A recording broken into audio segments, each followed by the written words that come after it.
nos héros à la sortie de l'antre du nécromancien. Bob a choisi de raccompagner Grunlake et Eden jusqu'à Vertefeuille. Le nain va rapporter à Théo la nouvelle de sa résurrection et de celle du mage.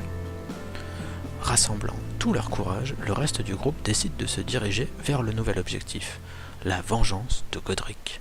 Se souvenant des traces qu'ils avaient repérées à la sortie du village, ils avancent en direction du nord.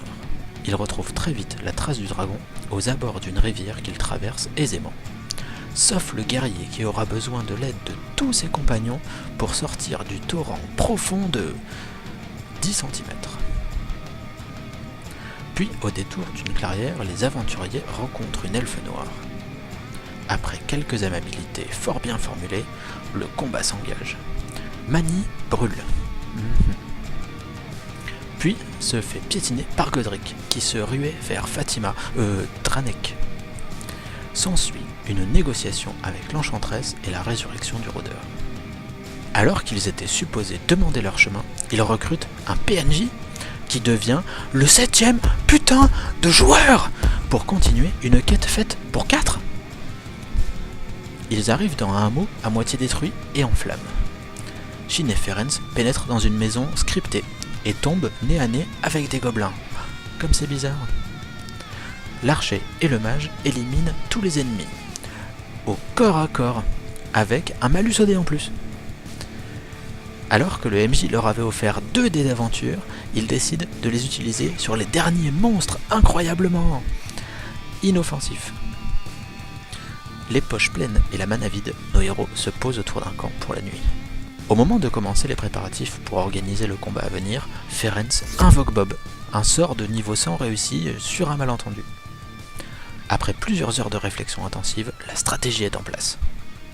Baston!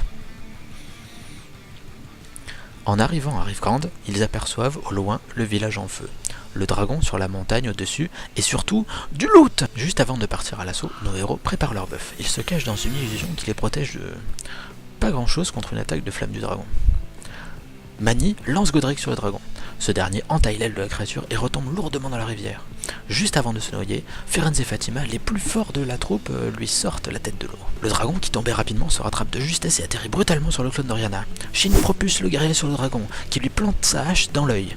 Alors que Godric fait un magnifique rodéo. Mani fait tourner ses dagues autour de la tête du dragon sans causer de dégâts. Oriana se téléporte sur le dragon, qui la repère et la prend pour cible. Bob lance une boule de feu dans la tête du dragon, et Dranek lance un trouble sur le dragon qui empêche une attaque imminente.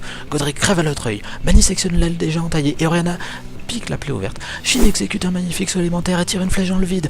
Le dragon se tourne violemment et propulse Ferenc dans la rivière. Au bout d'un moment, le dragon ouvre la bouche. Mani lui lance ses dagues dans la bouche et Bob lui renvoie ses flammes dans le gosier.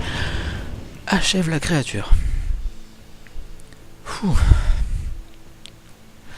Alors qu'ils allaient festoyer leur victoire, ils entendent un hurlement au loin d'un dragon bien plus gros.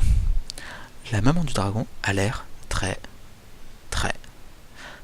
en colère.